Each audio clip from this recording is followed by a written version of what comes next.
आज का हमारा टॉपिक है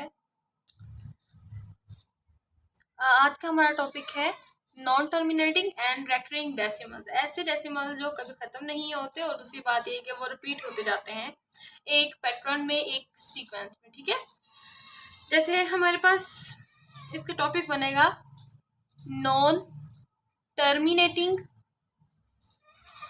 and recurring decimal.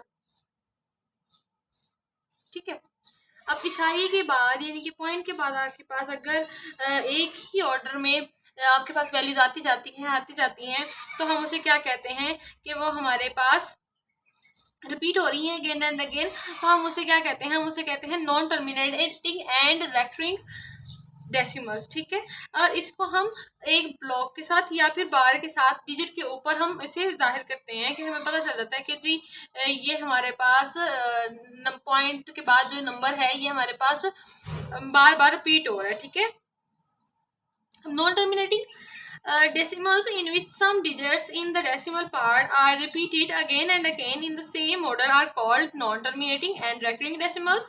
These are denoted by a bar on block of repeated digit और digits. ठीक है, फॉर एग्जाम्पल हमारे पास इसकी एग्जाम्पल क्या आएगी 0.5 बार। इसका मतलब है इसका आप सॉल्यूशन निकालें तो वो क्या बताए 5 5 5 5 एंड सो ऑन। देखिए रिपीटिंग आ रही है, रेकरिंग आ रही है। ठीक है, तो आप इसे सिंपली क्या लिख देते हैं 0.5 बार। ठीक है, अगर आपके पास 0.125 125 125 125 एंड सो ऑन आता जा रहा है, मतलब आपके पास 3 का एक पैटर्न बन रहा है। अब लिखेंगे 0.125 और तीनों पे बाहर आ जाएगी। ठीक है, अगर आपके पास 0.1010101010 बन रहा है तो आपके पास 0.10 पे 10 पे बाहर आ जाएगी। ठीक है, इसका मतलब ये हुआ हमें यहाँ से पता चल गया कि ये है तो रैशनल नंबर। ठीक है, ये क्या है, रैशनल है, ये भी रैशनल नंबर है और ये भी रैशनल नंबर है क्योंकि ये नॉन टर्मिनेटिंग एंड रेकरिंग है। और हमारे पास जब हमने रैशनल नंबर्स को पढ़ा था तो उसमें से एक कंडीशन हमारे पास ये भी थी कि वो नॉन टर्मिनेटिंग होते हैं और रेकरिंग होते हैं, तो भी हमारे पास अगर डेसिमल के बाद वो नॉन टर्मिनेटिंग एंड रेकरिंग है तब भी हमारे पास वो आएगा उसमें रैशनल नंबर में। ठीक है, अब एक एग्जांपल देखते हैं कि हमें कैसे पता चलेगा। सारी सी बातें अपने प्रूव भी करना है ना, तो हमारे पास एक क्वेश्चन है, how can you show that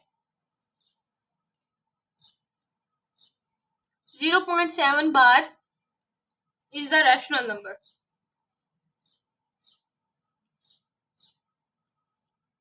ठीक है, अब देखें उन्होंने आपको एक क्वेश्चन दिया है 0.7 बार है, आपने उसे प्रूव करना है कि ये रैशनल नंबर कैसे है। ठीक है, आप सपोज करेंगे, suppose x is equal to 0.7। ठीक है, बार ये हमारे पास वाली इक्वेशन आ गई। अब इसका मतलब ये हुआ अगर हम इसे बार को खोल के लिखते हैं तो हमारे पास इसका मतलब है 0.777 एंड सो ऑन, है ना, ये बात है। अब देखिए आपके पास एक मिनट सिंपली मैं आपको बताती हूँ, के बाद इशारे के बाद जितने होंगे, जितने डिजिट्स होंगे, जितने नंबर होंगे, ठीक है, उस हिसाब ने आपने मल्टीप्लाई कर देना है 1 और उतने ही जीरो आएंगे जितने यहाँ पे डिजिट्स होंगे। यहाँ पे 1 है तो इसका मतलब है 0। अगर ये 0.77 होता तो हम क्या करते 1, ठीक है, और बाद में कितने डिजिट्स है 1 और 2, तो 2 0 आ जाते, हम मल्टीप्लाई करते 10 से। ठीक है, तो हम क्या करेंगे, हम इस इक्वेशन के साथ, ठीक है, हम मल्टीप्लाई कर देंगे, मल्टीप्लाइंग बाय 10। ठीक है, तो 10 multiply by x 10x, 10 into 0.777। अब 10 है, 10 को हम सिंपली मल्टीप्लाई करते हैं 0.7 के साथ तो हमारे पास आ जाएगा 7.7777 एंड सो ऑन। ठीक है,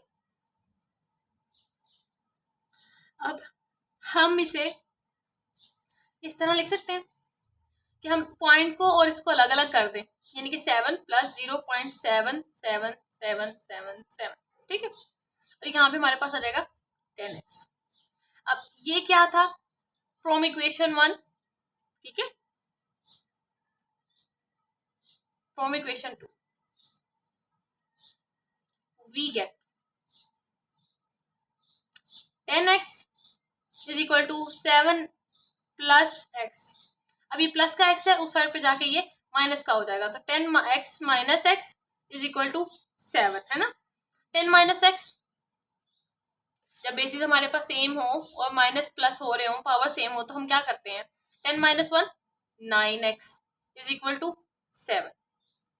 अब ये जो 9 है इसके साथ मल्टीप्लाई हो रहा है, दूसरी साइड पे जाके ये डिवाइड हो जाएगा, तो हमारे पास कुछ आंसर आएगा x is equal to 7/9।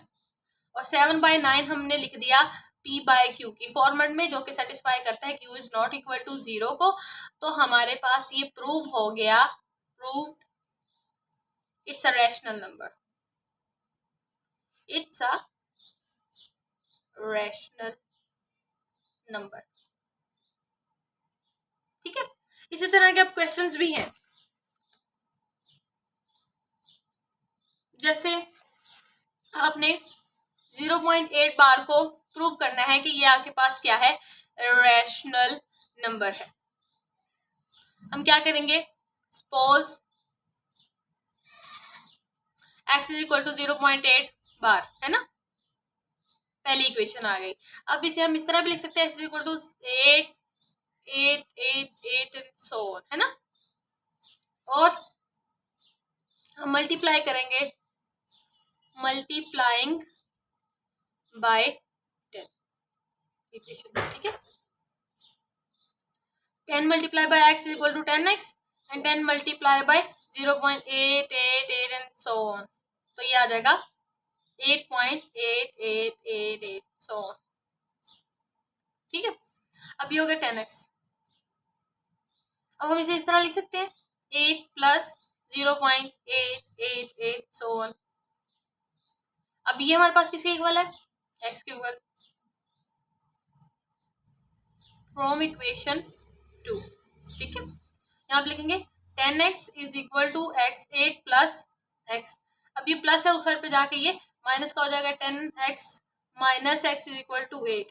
10 minus 1 9, 9x is equal to 8 divided by 9, divided by 9, x is equal to 8/9। Prove हो गया p/q, और इक्वेशन कंडीशन भी सेटिस्फाई होगी कि q is not equal to 0 9, है ना। तो हैंस प्रूव्ड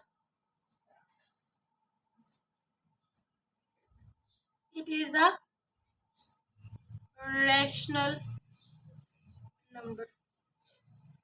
इसी तरह अगला क्वेश्चन है, जो कि है 0.12 बार। देखा, मैंने आपसे कहा था, जब हमारे पास इसका मतलब ये है कि अगर हम इसे सपोज करते हैं, सपोज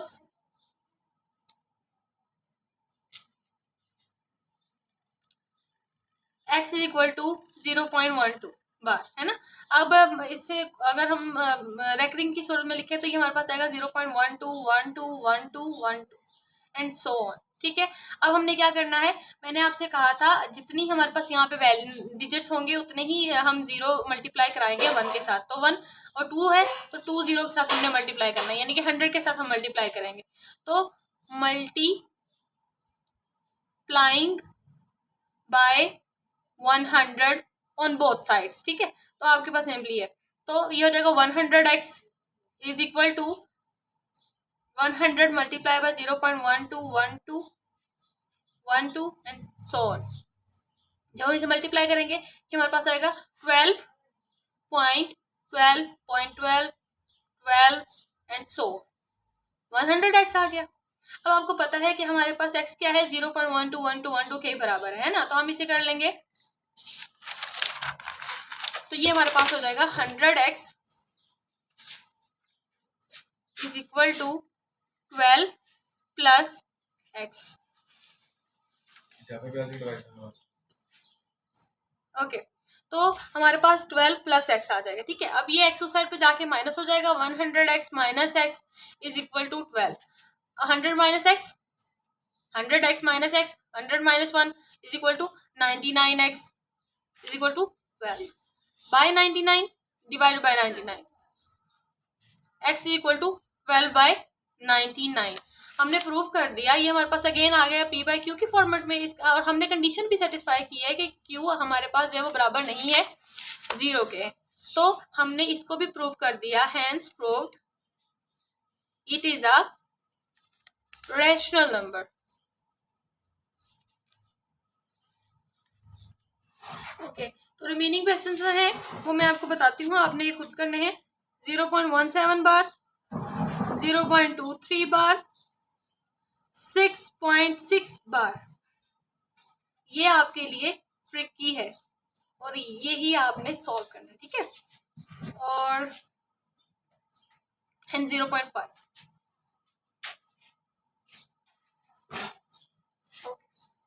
नेक्स्ट हमारा टॉपिक है, आपने रैशनल नंबर फाइंड करना है। Find a rational number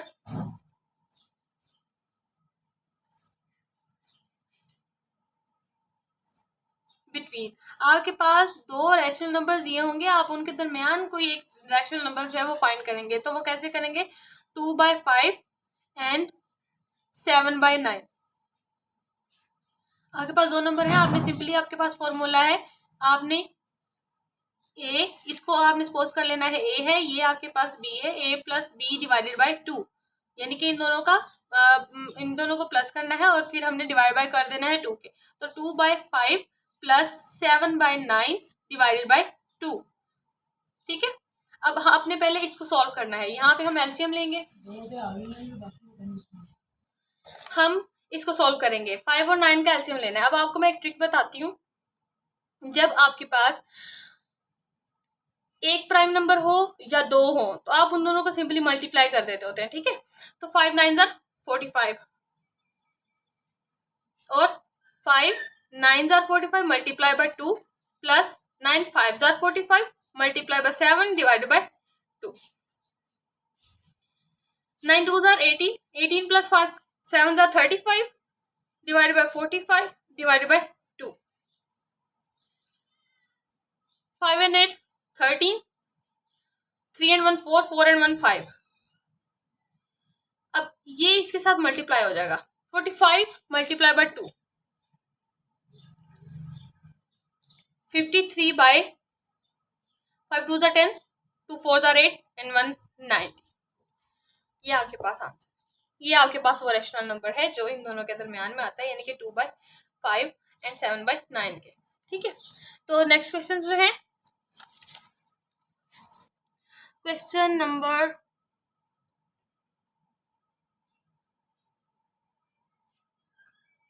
next question है, आपने 1/4 एंड 3/5 के दरमियान और 5 into 3/4 एंड 3 into 1/4, आपने इनको सॉल्व करना है। इनको सॉल्व करने का मैं आपको एक तरीका बता देती हूँ, सिर्फ सिंपली आपको इस फॉर्म में कैसे राइट करना है दिख रहा है। 5 मल्टीप्लाई बाय प्लस, यहाँ पे मल्टीप्लीकेशन, यहाँ पे प्लस, और आपके पास ऊपर नोमिनेटर में वो वैल्यू आ जाएगी। 5 4 20, 20 प्लस 3 23, 23/4 एंड 3 4 12, 12 प्लस 1 13, 13/4। आपके पास इक्वेशन आ गई, वैसी फ्रैक्शन आ गई। अब आप इसे सॉल्व करेंगे। सॉल्व कैसे करना है? 1/4 प्लस 3/5/2, पहले इसका एलसीएम लेना है, इसे सॉल्व करना है और फिर इसे मल्टीप्लाई कर देना है इसके डिनोमिनेटर को 2 के साथ, ठीक है। और अगर करते हैं तो काट दे, नहीं करते तो वैसे ही रहना है। ये इसके लिए है। और इसके लिए क्या आएगा?